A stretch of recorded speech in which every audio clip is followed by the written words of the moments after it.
Hello friends, you're on the Ruslan Belov channel, and today we'll discuss the situation in Ukraine as of September 27, 2025.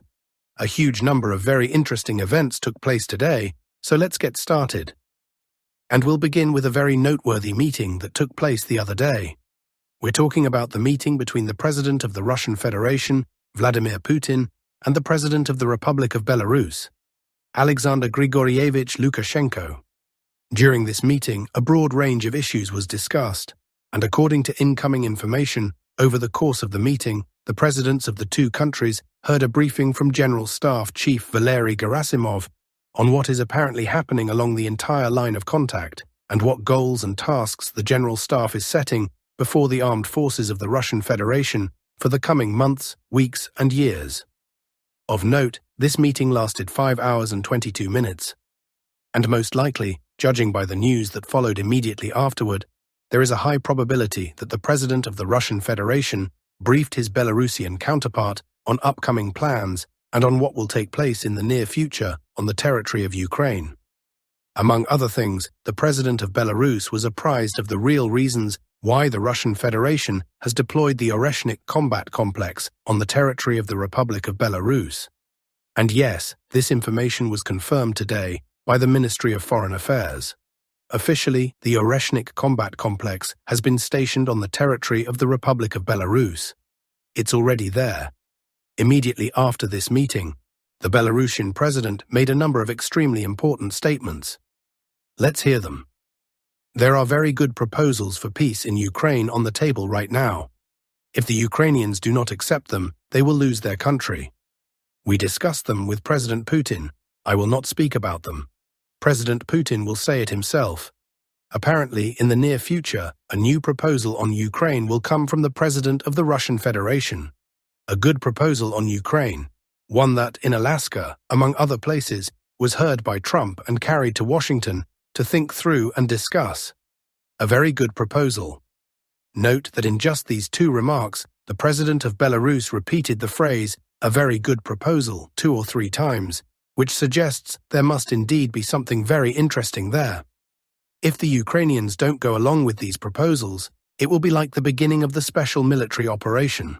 It will be even worse. They will lose Ukraine, the Belarusian president said. He added something very important. If Kiev had accepted Moscow's proposal back in 2022, then today all of Ukraine's territories, except Crimea, would still be within Ukraine. In other words, something significant is in the works, and we see that the deployment of Oreshnik on the territory of the Republic of Belarus is a step by the Russian Federation to secure the western flank. That is, Oreshnik is in Belarus, the western flank is protected. Now, regardless of whatever provocation European countries might come up with, the response will clearly be swift and tough from the Republic of Belarus, potentially including the use of Oreshnik. Therefore, we should no longer expect escalation in this direction. And now, of course, all eyes turn again to Ukraine. From there, incidentally, comes another interesting piece of news. The US president did not approve sending Tomahawk missiles with a range of 1,600 kilometers to Zelensky. That's it. Zelensky will not receive these missiles. Let me remind you that over the past several days, he has been urging the Russian Federation to cease hostilities. In his interviews for Axios, he spoke about this a great deal, including promising that as soon as a ceasefire begins, he will hold elections on the territory of Ukraine. And if Russia refuses to come to the negotiating table, then Ukraine, using Tomahawk missiles, would deliver strikes, including against the Kremlin. We can now see that these plans of Zelensky's will definitely not come to pass. The situation will only escalate further, and not only on the territory of Ukraine. In the upcoming parliamentary elections in the Republic of Moldova, one should also expect many provocative incidents, including with the involvement of NATO countries. That is, we are now in a very tense situation that could in fact develop into a direct clash and conflict between the Russian army and possibly even NATO countries. Well, perhaps that is still some way off. Let's move on to the situation inside Ukraine. Let's discuss what has happened over the past 24 hours. We'll start with the Zaporizhzhia front, where the armed forces of the Russian Federation have again resumed their offensive along a broad front. This morning, the Ministry of Defense of the Russian Federation reported that the settlement of Stepny in Dnipropetrovsk Oblast has come under the full control of the armed forces of the Russian Federation. At the time we published this video material, no footage had yet been released, only the Ministry of Defense report. It is possible that in the near future the Vostok Group will also release those visuals. Nevertheless, individual cartographers, pro-Russian, neutral and pro-Ukrainian alike, have already updated their maps for this sector, shading a large area around Stepny either in favor of the armed forces of the Russian Federation or marking it as a grey zone. In other words, we see that the Ukrainian side is unable to stabilize the situation. The Russian army continues moving toward the Pokrovsky, Velikomikhailovsky, Uspanovsky fortified areas and the Poltavsky fortified area. Yes, of course, in certain sectors the Ukrainian side is trying to redeploy units. These clips being discussed online today show how the Ukrainian side pulled a tank up to the line of contact to strike at advancing Russian units. However, the tank was promptly destroyed. Within the next 5 to 10 minutes, it was completely knocked out by Russian FPV-type drones. Advances are also being reported in this sector. This information is confirmed by both pro-Ukrainian and neutral cartographers. We see that the Russian army continues its offensive in an effort to envelop the Uspanovsky fortified area from the northeast and north, with the goal of pushing toward the settlements of Krasnogorsk, Rybnoe, and Zlagoda so as to subsequently attack the Uspanovsky fortified area specifically from the north. The Russian army is also advancing here from the east. Today, reports came in about the clearing of several strongpoints, trenches, and Ukrainian positions east of the settlement of Uspanovka. At present, the distance from the forward Ukrainian positions to the forward Russian positions is already less than a kilometer. That is essentially one burst, one dash, and the fighting will begin beyond Uspanovka itself. A critical situation is also developing around the Poltavsky fortified area. This is the southernmost one, which in turn is not merely in close proximity to the positions of the armed forces of the Russian Federation. The distance here is also already less than a kilometer. As you can see, this Poltavsky fortified area is effectively in a semi-encirclement. All supply routes are already under full fire control, and in the very near future, hostilities may also begin inside Poltavka itself. Let me remind you that according to pro-Ukrainian mapping services, part of the grey zone already extends into the eastern portion of Poltavka, which indicates that the first units of the armed forces of the Russian Federation, belonging to reconnaissance and sabotage groups, may already have been detected or observed within this small stronghold. Next, we move to the Pokrovsk sector of the front, where active combat continues. Today, Ukrainian sources report that the situation has gone from critical to catastrophic for the Ukrainian armed forces contingent within the Pokrovsk agglomeration. It is reported that the Russian army has established complete, total, physical fire control over all supply routes. Today, it is no longer possible to bring anything into Pokrovsk. At present, there may still be some resupply using large drones such as Baba Yaga, but this is clearly insufficient to hold the Pokrovsk agglomeration for long. The Russian army has established full control, not only over the roads, it is advancing toward the agglomeration, tightening the noose from the southeast, the southwest, and the northeast. Today, individual pro-Russian cartographers are noting the advance of Russian units within the settlement of Krasny Lyman. In fact, according to the latest corrections from highly reliable pro-Russian experts, the Russian army has managed to completely cut Krasny Lyman and Rodinskoye off from supply coming out of the Pokrovsk agglomeration. Alternatively, the Pokrovsk agglomeration has been cut off from supplies from the direction of the settlement of Dobropole via the road designated IRO-55. Fighting continues here, and it appears that a turning point in this battle is already looming. The Russian army is also actively advancing on the settlement of Mirnograd from the east, improving its positions. And today, some pro-Russian experts also noted the advance of Russian units in the area of the settlement of Balagan. It is reported that the Russian army's forward units managed to secure this small settlement, located directly opposite the Mirnograd citadel, which is regularly subjected to strikes with FABs, TOS-1A, Sontsepiok thermobaric systems, and both tube and rocket artillery. In other words, the settlement of Balagan is the first locality, so to speak, within the Mirnograd agglomeration to come under Russian control. Effectively, the fighting is now entering the boundaries of this agglomeration.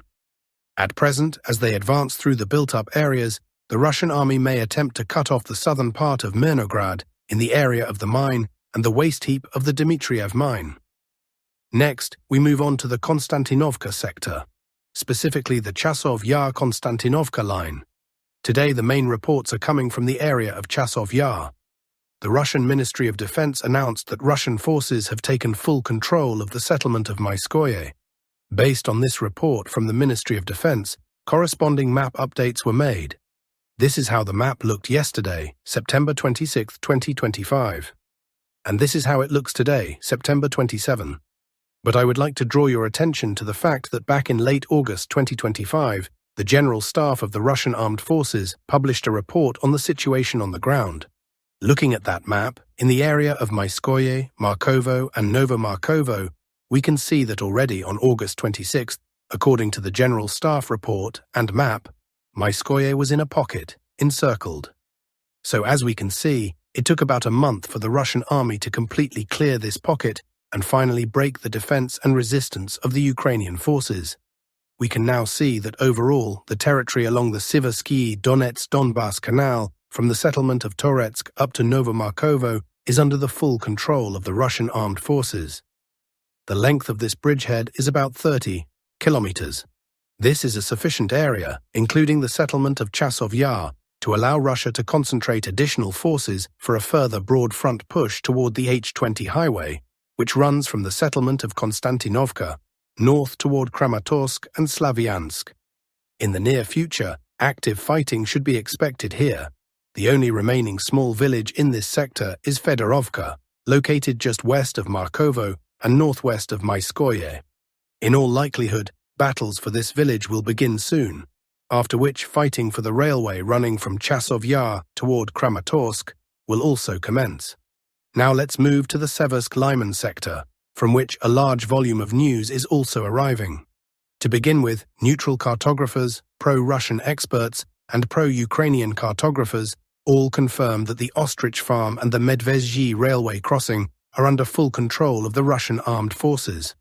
In fact, Myskoye is already semi-encircled.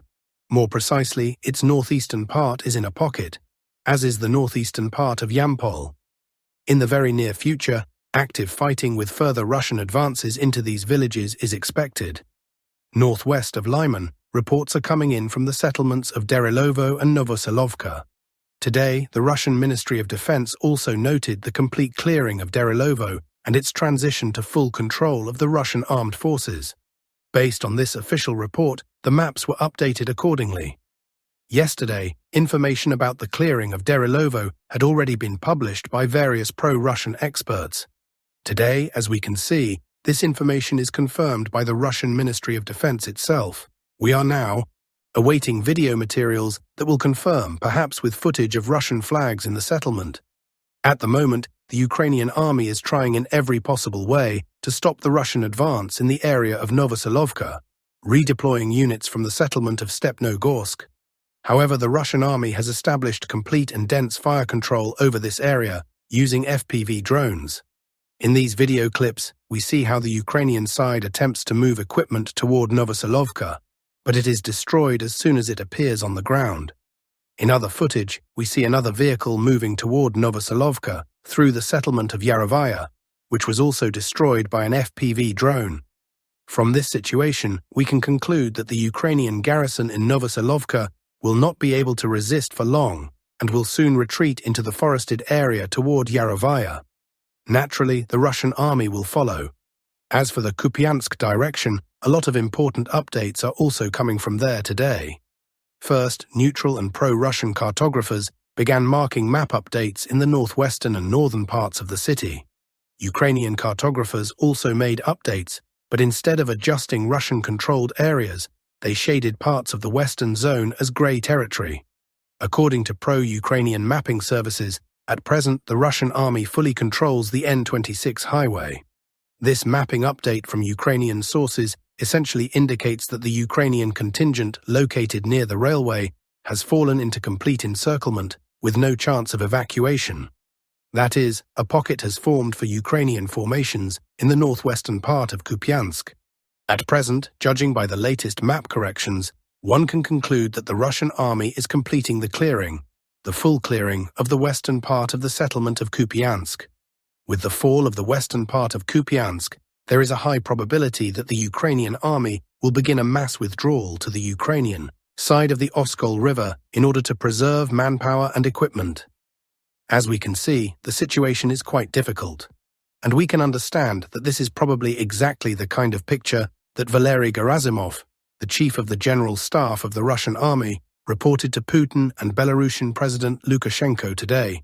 It was after this briefing that Lukashenko drew his conclusions and urged Ukraine to accept the proposals which apparently will soon be officially announced by the President of the Russian Federation. And that's all for today, dear friends. Thank you for watching. Don't forget to subscribe to the channel and leave your likes. All the best to you.